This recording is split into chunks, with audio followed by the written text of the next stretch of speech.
2013 제5회 청소년 사회참여대회를 시작하겠습니다. 함께 사는데 사실 어떻게 해야 된다는 게 여러분들이 거기 다 이제 해놓았어요. 그래서 여러분들 실제로 여러분들의 주변의 삶, 자기 자신의 삶.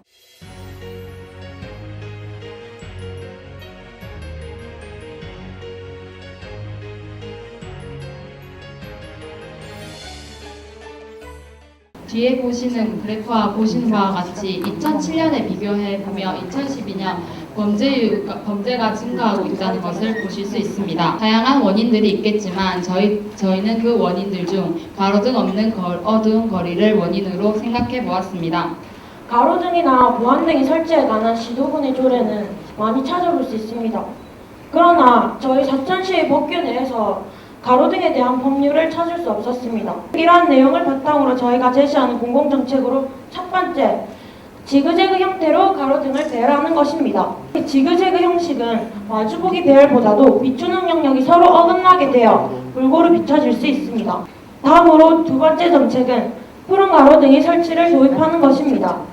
이렇게 푸른색은 붉은색을 보았을 때보다 심리를 안정시켜주고 맥박수도 감소시키는 결과를 알 수 있습니다. 그림에서 보시다시피 기존의 보안등은 빛의 굴곡이 심하여 빛의 근제도가 떨어집니다.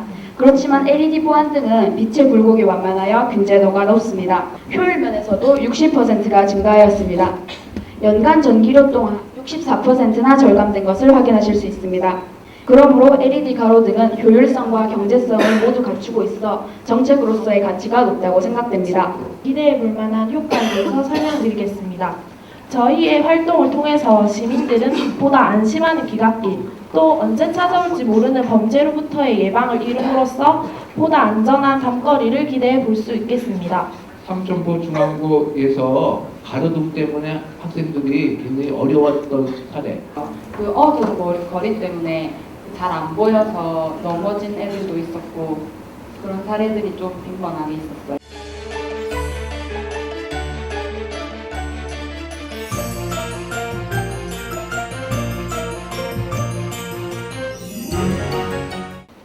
다음 그래프를 보면 알 수 있듯이 40%의 학생들이 아르바이트를 한 경험이 있다고 답할 만큼 이제 학생 아르바이트는 우리나라에서 점점 자리 잡아가고 있는 추세입니다. 하지만 그에 비해 근로환경은 상당히 열악한 것으로 드러났습니다. 따라서 저희는 이러한 청소년들을 도울 수 있는 방법을 모색해 보았습니다. 알바틴틴 사이트 개설을 제안합니다. 알바틴틴이란 청소년 아르바이트 튼튼하게 라는 뜻으로 아르바이트를 하는 근로 청소년들을 대상으로 한 커뮤니티 사이트입니다. 구체적으로 사이트를 구성해보자면 법대생 및 로스쿨 학생들을 대상으로 아르바이트 도중 피해를 입은 학생들에 한해 1:1 상담 프로그램을 운영하려고 하는데요. 다음으로 알바 나눔터란에서는 아르바이트 경험이 있는 청소년들을 대상으로 자신이 근로했던 가게나 업소들에 대한 평가와 후기를 게시할 수 있는 공간을 마련하고자 합니다. 다음 정책은 교내 조기 경제교육입니다. 화면에 나온 미국의 경제교육 현황을 살펴보면 경제교육이 굉장히 활성화되어 있는 것을 알 수 있습니다. 하지만 우리나라는 아직 그러한 경제교육이 제대로 이루어지지 않고 있는 실정입니다. 근로감독관의 활동 활성화를 제안하는 바입니다. 저희는 근로감독관의 활동과 역할을 더욱더 실질적으로 그리고 효율적으로 활성화시킬 수 있는 방법을 모색해보고자 하였습니다. 마지막으로 이카드 정책을 제안합니다. 이카드란 인플로이먼트를 위한 카드라는 의미로 반려동물 등록제에 착안하여 저희가 직접 고안해낸 정책입니다. 이카드를 발급받은 학생들은 이를 통해 사업주로부터 임금을 지급받은 후 체크카드 형태로 사용하도록 하여 편리하게 이용하도록 할 것입니다. 이 과정에서 청소년 아르바이트생들이 근로계약서에 기재된 임금보다 적게 받거나 해당 날짜에 받지 못한 경우 고용노동부에 자동으로 신고가 접수되고 고용주에게 벌금을 부과하도록 함으로써 청소년 아르바이트생들이 그들의 노동 인권을 지키는 데 기여할 것입니다.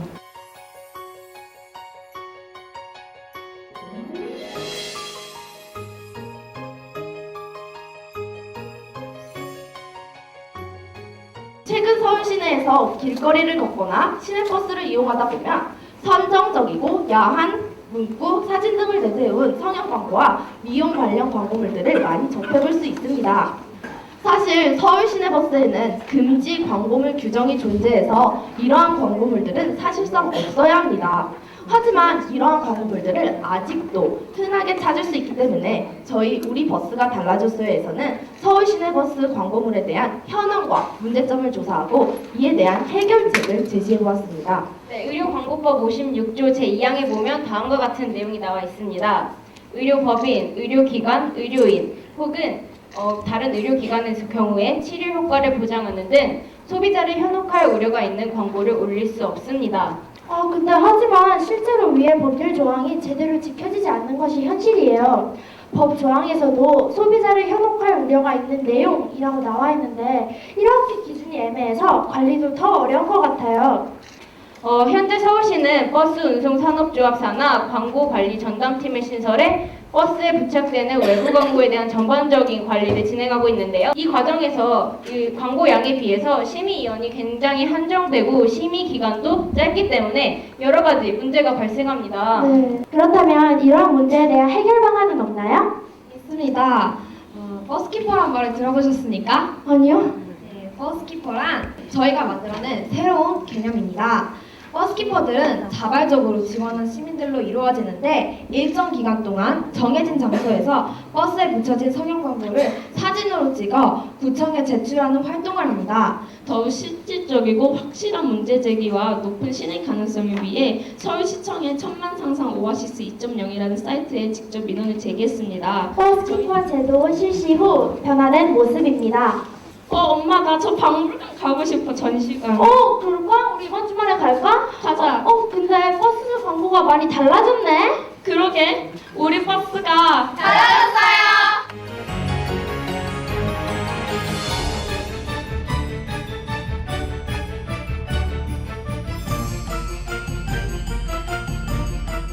현대사회를 살아가는 사람들에게 약이란 질병을 치료하고 건강을 개선하는데 없어서는 안 될 소중한 존재입니다. 그런데 복용 후 이런저런 이유로 남아있는 폐의약품들의 처리는 어떻게 이루어지고 있을까요?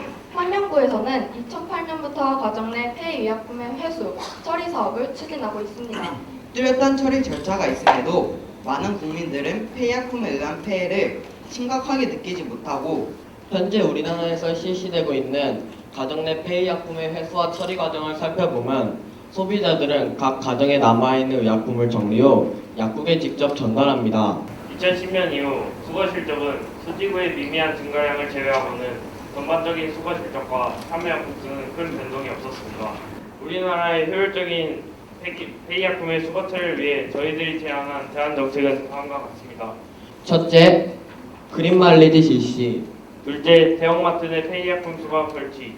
셋째, 아파트 재활용 시 월 1회 수거 실시. 공공정책은 크게 4가지가 있습니다. 그 첫 번째 정책은 아파트 단지와 대형마트 내에 폐의약품 수거함을 설치하는 것입니다. 둘째, 조제옥 양 봉투와 제약회사의 약상자에 먹다 남은 약은 분무로라는 문구 삽입을 의무화하는 것입니다. 셋째, 가정 내 폐의약품의 수거 처리 업무를 관리하고 책임을 맡는 전담 부서가 신설되어야 합니다. 넷째,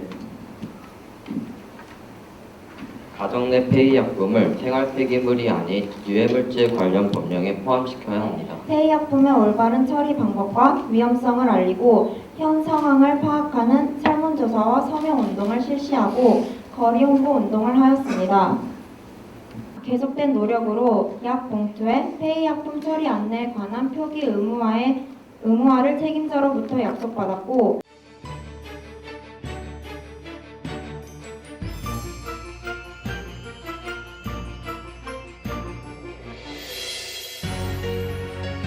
높은 계단이 할머니께 너무 버거워 보입니다. 거스름 돈을 받는 할머니의 모습이 너무 안타깝군요. 돈 내거나 허리 나가봤어. 할머니께서 자리에 앉기도 전에 버스는 출발해버립니다. 실제로 담양군 창평면에서는 이러한 일들이 일상적으로 일어나고 있습니다. 창평면 노인들을 대상으로 한 설문조사 결과 주요 교통수단으로는 버스가 61%로 압도적인 1위였고, 그렇다면 노인들이 버스를 이용하면서 겪는 이러한 문제들은 도대체 왜 발생하는 걸까요? 첫째, 긴 배차 간격과 비효율적인 노선 설정. 둘째, 일반적인 기준의 디자인. 셋째, 버스 시설의 노후화. 넷째, 단거리 운행을 주 목적으로 한 디자인. 이러한 문제점을 해결하기 위하여 우리 사회에서 시행되고 있는 대안 정책에는 부산광역시, 부산진구, 노인장애인 복지관의 해피버스데이라는 시스템이 있습니다. 하지만 이러한 시스템은 도로가 좁고 요철이 많은 창평면 같은 시골 지역에 맞지 않았습니다. 그래서 저희는 새로운 제도를 구상해 보았습니다. 무슨 제도? 실버드림 버스 제도! 실버드림 버스 제도는 버스 시설 개선, 두 가지의 운영 방식, 활성화 방안으로 이루어진 노인교통 복지 정책입니다. 버스 내부 구조 개선에 대해서 설명해 드리겠습니다. 안본 계단을 커브형으로 하였습니다. 징판은 그물망으로 만들어졌습니다.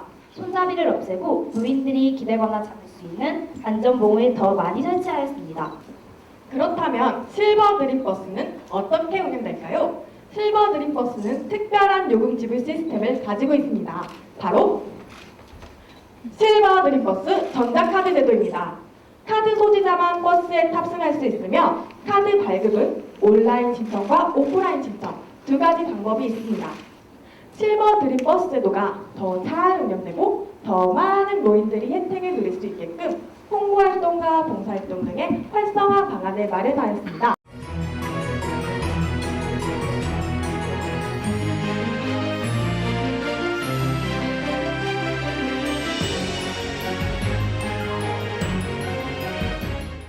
어른들은 우리가 화장하면 모두 불량 학생, 노인을 취급하는데 한마디로 여자의 변신은 무죄, 학생의 변신은 유죄라는 거지.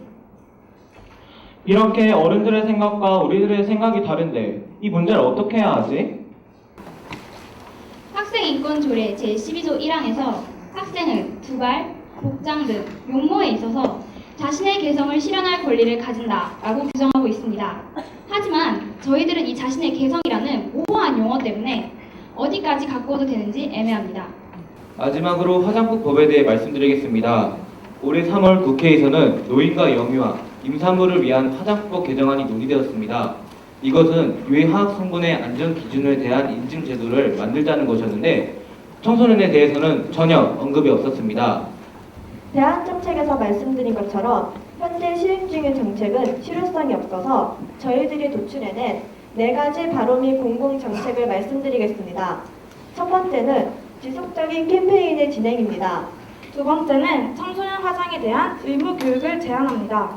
세 번째로는 청소년 전용 화장품 인증 시스템 바로미 도입입니다.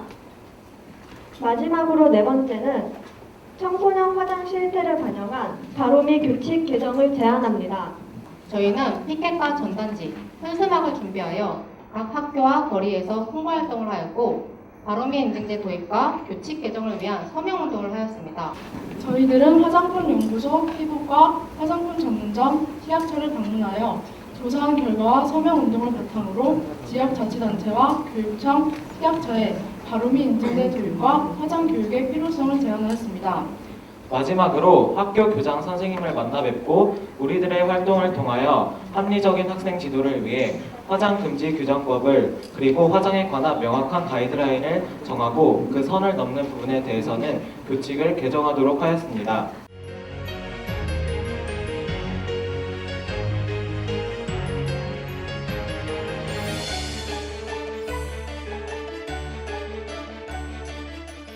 석유 부활 시대에 가장 합리적이고 가장 친환경적이고 최적화된 교통수단이 무엇일까 생각해 보았습니다. 저희는 결론적으로 자전거라는 답을 얻을 수 있었습니다. 하지만 자전거로 직접 등교를 하다 보니 큰 불편함을 느낄 수 있었습니다. 이와 같이 자전거 이용의 활성화가 필요하다는 것을 인식함을 통해 저희는 다음과 같은 대안 정책들을 생각해 보았습니다. 첫 번째 대안 정책으로는 자전거 안전대여제 실시를 들 수 있습니다. 자전거 안전대여제란 자전거를 사용하지 않은 서비스 사용자가 필요한 곳에서 자전거를 빌려 목적지까지 이용 후 반납하는 무인 자전거 대여 서비스입니다. 공공정책에서는 자전거 전담부서 설치와 자전거 등록제 의무화를 제안합니다. 먼저 자전거 전담부서 설치 방안에 대하여 알아볼까요? 자전거 자전거 전담부서는 자전거만을 전문적으로 처리하는 부서입니다. 자전거 전담부서 설치의 필요성은 자전거 도난사고의 급증으로 분실 사고 예방 및 효과적 폐쇄를 위해 오래전부터 수면 위로 떠오르기 시작하였지만 크게 주목을 받지 못하였습니다. 자전거 등록대란 자전거의 도난 및 분실을 예방하기 위해 국가에서 자전거를 자동차처럼 체계적으로 관리하는 제도입니다. 저희는 첫 번째로 주민참여제 청소년 예산정책 제안대회에 참가하였습니다. 두 번째, 저희는 8월 16일에 전문가 인터뷰를 해보았습니다. 세 번째, 저희는 10민원을 넣어보았습니다. 시청에 민원을 제기한 결과 저희 계획이 자전거 개발 5개년 계획에 포함된다는 긍정적인 답변을 얻을 수 있었습니다. 자전거 전용 도로가 부족하다 하셨고 또 아까 질문에 대답하셨을 때도 자전거 전용 도로가 끊겨 있어서 불편하다고 하셨는데 그거에 대한 정책은 혹시 생각해 보신 적이 있으신지 궁금합니다. 먼저 추진하기 때문에 자전거 도로를 기반을 확충하는 것도 그 안에 포함되어 있습니다.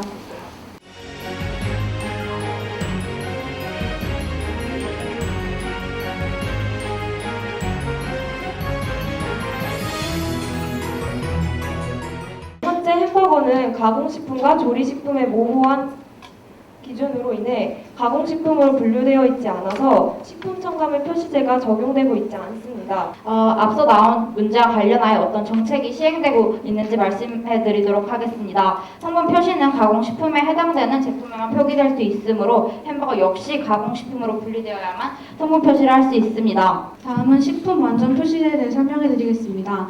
식품 완전 표시제란 식품 제조 및 가공 시 사용한 식품 첨가물을 포함한 모든 성분명과 원재료명을 제품에 표시해야 하는 제도로서 소비자의 알 권리를 보장하고 있습니다.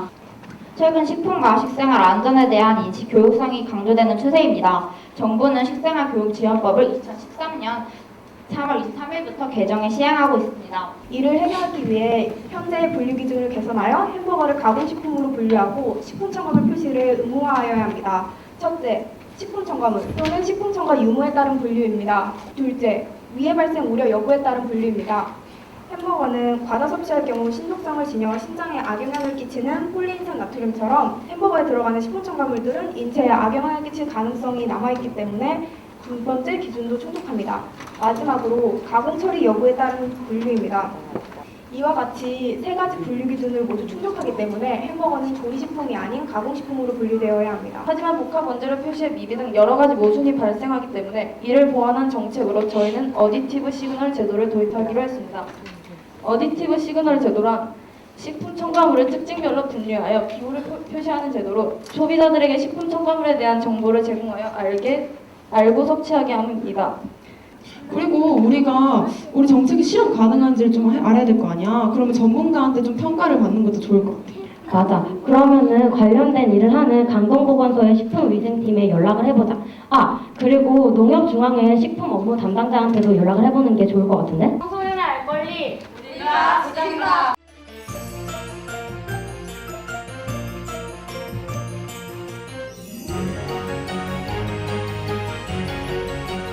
우리는 중고등학생이라면 누구나 한 번쯤 고민하는 봉사활동 문제를 어떻게 하면 해결할 수 있을까 생각해보게 되었습니다. 먼저 우리가 하고 있는 동아리 활동 속에서 찾아보기로 하겠습니다. 청소년 봉사활동 실태와 진로 탐색과의 연계성을 알아보고자 설문조사를 실시하였습니다.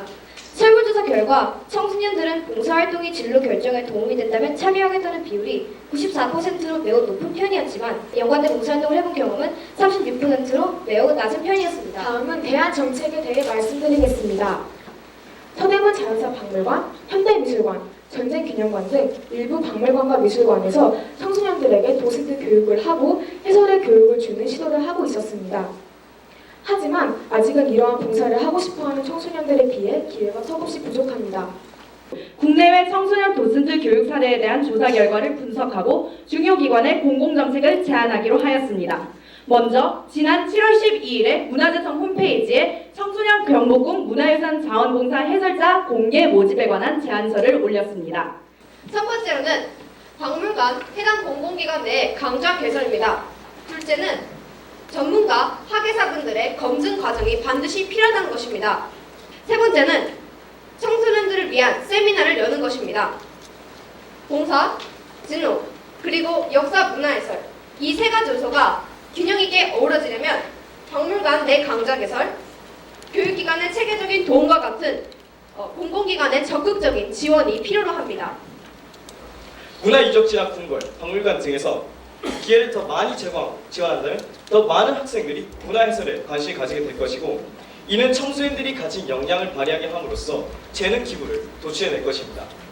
그 전문성을 갖추기까지 과정이 꽤 긴 시간을 요구하잖아요. 계획한 프로그램의 경우에는 저희 학교에서 배우는 영어와 역사 같은 경우를 모두 응용해서 할 수 있는 것들이라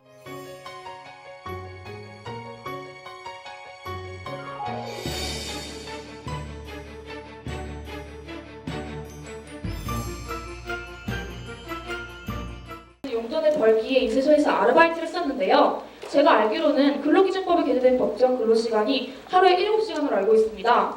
하지만 저는 매 8시간, 심지어 14시간까지도 일했다니까요. 그런데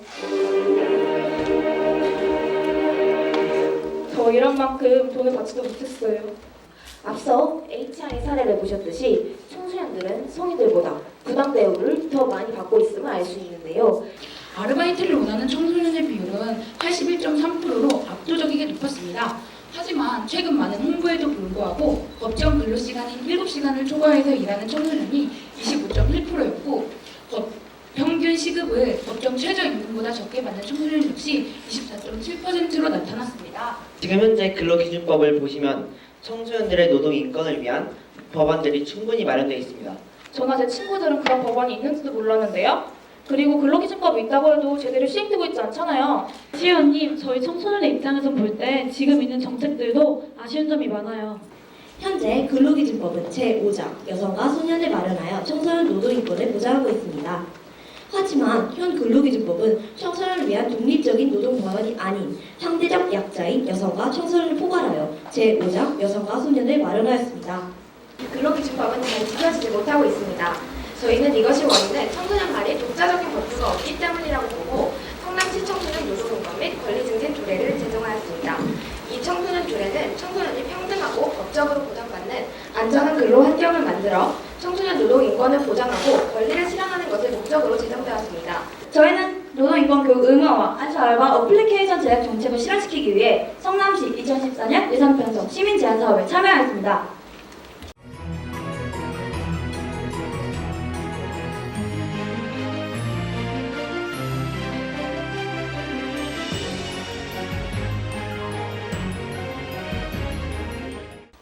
저희 한옥마을 어렸을 때부터 제가 나고 자라면서 여러 가지 이유로 여러 번 방문해 왔던 곳입니다. 하지만 저희는 한옥마을 매번 방문할 때마다 부모님은 차량을 바치고 공간을 찾지 못해 한옥마을 뺑뺑 돌았고, 그리고 주말에 방문할 때면 차 없는 거리가 차지되지 않아 차 없는 거리가 허술하다는 것을 새삼 여러 번 느껴왔습니다. 다른 관광객들이 저희와 같이 불편함을 느꼈을지를 알아보기 위하여 간단한 설문조사 실시하였습니다. 이 설문조사 결과 저희는 유난히 불만족이 높은 문항을 찾았습니다. 바로 주차시설 문제였습니다. 대안 정책에 대해 말씀드리겠습니다. 먼저 전주 한옥마을 주차시설 사업에 대해 말씀드리겠습니다. 전주시는 한옥마을이 개발된 이래로 끊임없이 주차장 문제를 해결하려 했습니다. 많아진 관광객들의 차량을 수용하기 위한 주차장 또한 여러 곳이 생겼습니다. 이러한 주차장들이 있음에도 불구하고 항상 불법 주차가 성행하는 이유는 무엇일까요? 찾기 어려운 표지판 때문입니다. 한옥마을 거리에서 볼 수 있는 가장 넓은 주차장인 주차장 P2나 주차장 P3으로 안내하는 표지판은 한옥마을 안에 단 2개뿐이었습니다. 그렇다면 보다 나은 한옥마을을 위해 저희가 만든 정책은 과연 무엇이 있을까요? 한옥마을 공영주차장을 안내하는 표지판 개수를 늘려야 합니다.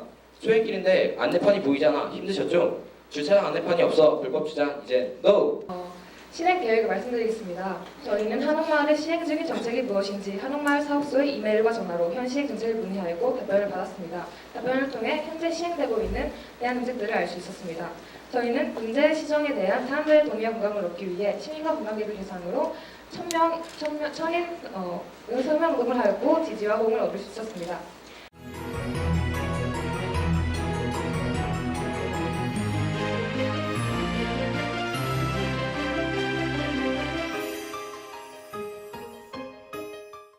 대한민국의 많은 학생들, 학부모들, 그리고 선생님들이 공부 효율성에 대해 많은 관심을 가지고 또 공부 효율성을 높이기 위한 많은 노력을 하고 있습니다. 하지만 실제 학습 공간에서는 학습 효율성이 떨어지는 경우가 많다고 하는데요. 제가 직접 교실로 들어가서 한번 보도록 하겠습니다. 네? 지금 왜 수업 시간에 지금 돌고 계시는 건가요? 어제 새벽 2시까지 공부를 하느라 잠을 하나도 못 잤어요. 학생들과 선생님과의 인터뷰를 통해 여러 요소들이 학습 효율성의 저하를 일으킨다는 것을 알게 되었습니다. 또한 이에 관련된 사회적 정책이 필요하다고 인식하게 되었습니다. 그 중에서도 수면과 관련된 요소들이 많았는데요. 우리나라에 대한 정책을 알아보기에 앞서 수면의 효율성에 대한 해외 사례들을 조사해보았습니다. 일본 후쿠오카에 있는 메이덴 고등학교에서는 점심시간 후 12시 55분부터 1시 10분까지 일제히 낮잠 시간을 갖는데요. 중국인들은 평소 아침 일찍 하루 일과를 시작하기 때문에 일의 효율을 높이기 위해서 오후 12시부터 2시까지 낮잠을 자는 무지아오 제도를 실시하고 있는데요. 위의 외국인 사례들을 활용하여 학습 효율 증진을 위한 공공정책에 대해 생각해보았습니다. 첫째, 학교에 냅두는 낮잠 구역을 만들어 점심시간에 학생들의 자유로운 낮잠 시간을 보장하도록 합니다. 둘째, 책상 위에 짙은색 계열의 깔개를 까는 것입니다. 마지막 세 번째로는 수면 전 명상을 하는 것입니다. 이제는 학교의 시설 측면의 정책에 대해 소개하겠습니다. 네덜란드와 독일 등지에서는 필립스사에서 만든 생체시계 교란 특수 조명이라는 제품을 이용하여 집중력 향상, 졸음 방지 및 정신 각성 효과 등 공부 효율을 높이는 데 기여하는 제품을 사용하고 있습니다. 넵존의 운영 방안입니다. 먼저 본교에서 넵존의 시범학급을 정하여 일정 기간 동안 시범 운행을 한 후 한 학년, 전 학년 순으로 그 범위를 넓혀갑니다.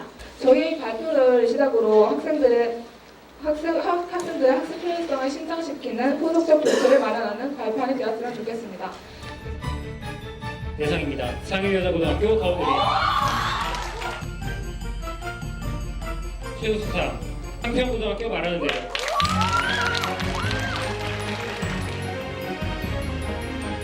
최우수상 울산내고고등학교 아이리스